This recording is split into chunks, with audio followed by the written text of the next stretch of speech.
Now, the Australian stock market is trading pretty flat today ahead of a rollout of economic data. Heidi's on top of that. Heids, good morning.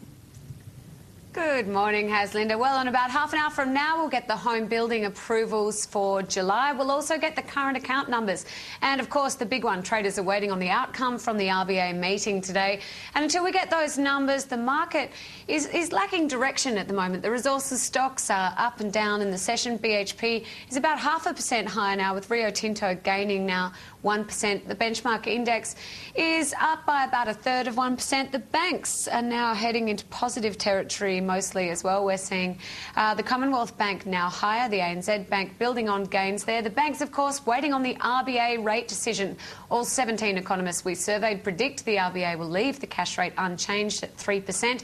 But there's some speculation that the RBA may signal an increase in its minutes. Traders expect we could get a rate rise in October, with 62% predicting the central bank will raise rates by a 1/4 percentage point next month. I think if the Reserve Bank does move in October or before Christmas, it'll be moving one very careful step at a time, because I personally think the US economy's got a lot of struggles ahead.